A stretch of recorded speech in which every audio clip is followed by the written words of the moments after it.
السلام علیکم ورحمۃ اللہ وبرکاتہ۔ الحمدللہ رب العالمین والصلاة والسلام علی رسولہ الکریم۔ آج کی اس ویڈیو میں ہم ابن اور بن کے متعلق کچھ قواعد پڑھیں گے کہ ابن اور بن میں فرق کیا ہے، ابن اور بن ان دونوں کے درمیان فرق ہے کیا۔ تو ابن اور بن کا قاعدہ یہ ہے کہ لفظ ابن سے حمزہ حذف ہو جاتا ہے جب بیک وقت چار چیزیں پائی جائیں۔ بن اور ابن میں فرق یہی ہے کہ لفظ جو ابن ہے اس سے حمزہ حذف ہو جاتا ہے جب بیک وقت چار چیزیں پائی جائیں، یعنی ان چار شروط کا پایا جانا ضروری ہے۔ نمبر ایک، لفظ ابن سے پہلے علم ہو اور اس کے بعد بھی علم ہو۔ کیا ہے؟ لفظ ابن سے پہلے علم ہو اور اس کے بعد بھی علم ہو۔ اور دوسرا یہ ہے کہ ابن اور علم کے درمیان فاصلہ نہ ہو بلکہ دونوں متصل ہوں۔ ابن اور علم کے درمیان کوئی فاصلہ نہ ہو بلکہ دونوں متصل ہوں۔ اور نمبر تین یہ کہ ابن صفت ہو اپنے سے ما قبل اسم کا، وہ ابن جو ہے یہ اپنے ما قبل سے پہلے جو اسم ہے، ما قبل جو اسم ہے اس کی یہ صفت بندہ ہو۔ اور نمبر چار یہ ہے کہ دوسرا اسم پہلے والے اسم کا حقیقی والد ہو، دوسرا اسم پہلے والے اسم کا حقیقی والد ہو، جیسے محمد بن عبداللہ، محمد بن عبداللہ۔ تو یہاں پر دیکھیے، یہاں پر غور کرنے کے بعد آپ کو پتہ چلے گا کہ اس میں چاروں کی چاروں شرائط نظر آ رہی ہیں۔ محمد بن عبداللہ میں چار شرطیں یہ پائی جا رہی ہیں۔ اول یہ کہ لفظ ابن سے پہلے اور بعد میں علم ہے، محمد بن عبداللہ، تو یہاں پر دیکھیں محمد یہ علم ہے، پھر اس کے بعد بن ہے، اس کے بعد عبداللہ یہ بھی علم آ رہا ہے۔ اور دوسرا یہ کہ دونوں یعنی لفظ ابن اور علم کے درمیان کوئی فاصلہ نہیں ہے۔ اسے دیکھیے، محمد قریب ہے ابن کے صلی اللہ علیہ وسلم، اور عبداللہ یہ بھی بن کے قریب ہے۔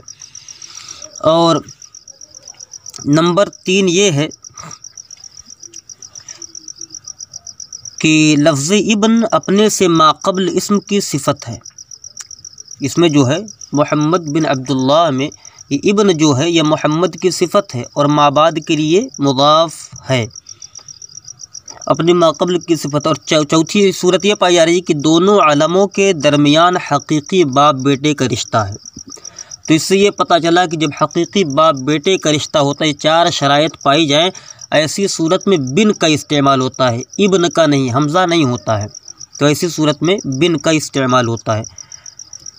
اس کے سوا باقی صورتوں میں لفظ ابن کا حمزہ جو ہے حذف نہیں ہوگا بلکہ ذکر ہوگا، جیسا کہ جب کسی انسان کی نسبت دادا یا پردادا یا اس سے اوپر کی طرف کر دی جائے، جیسے کہ محمد ابن عبد المطلب، محمد ابن عبد المطلب یا ابن آدمہ کہا جائے، تو دیکھیے یہاں پر حمزہ باقی ہے، اس لیے کہ محمد صلی اللہ تعالیٰ علیہ وسلم علم تو ہے اور اس کے بعد ابن آ رہا ہے اور اس کے بعد عبد المطلب، لیکن عبد المطلب رضی اللہ تعالیٰ نے یہ نبی کریم صلی اللہ تعالیٰ علیہ وسلم کی حقیقی والد نہیں ہے بلکہ یہ دادا ہیں۔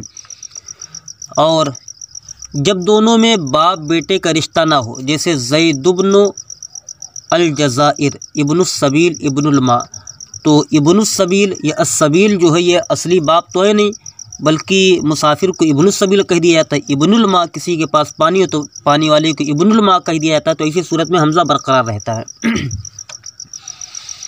جب دونوں میں حقیقی باپ بیٹے کا رشتہ نہ ہو، جیسے زید ابن محمد، اگر ان دونوں میں باپ بیٹے کا رشتہ نہیں ہے تو ایسی صورت میں ابن کا استعمال ہوگا۔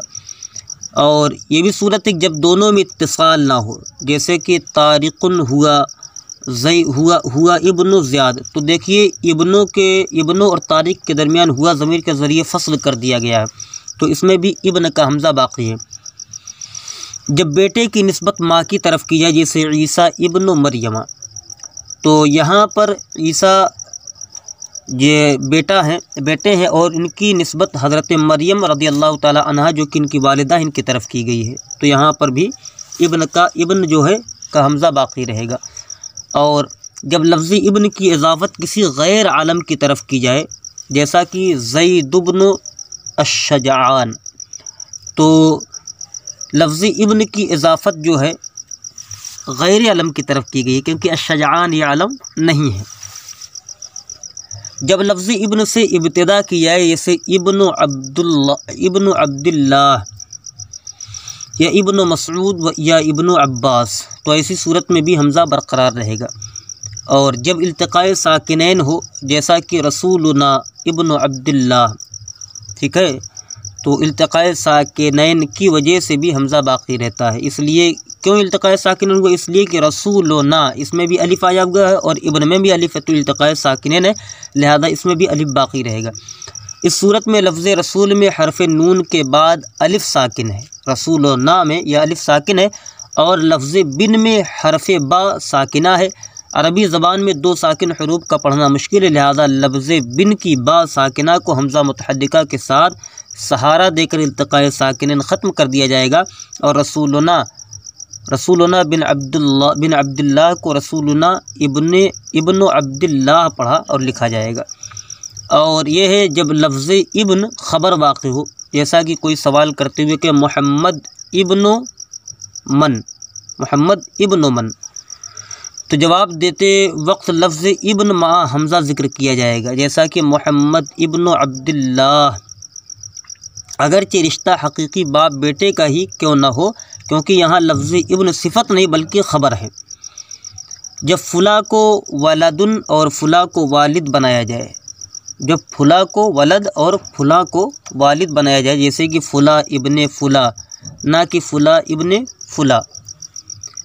جب لفظ ابن کو تثنیہ یا جمع بنایا جائے، جیسا کہ قاسم ابراہیم ابنا محمد، تو قاسم ابراہیم ابنا یہ دو تھے اور ابنا کو تثنیہ لایا گیا، تو ایسی صورت میں بھی اس کا جو حمزہ ہے باقی رہے گا۔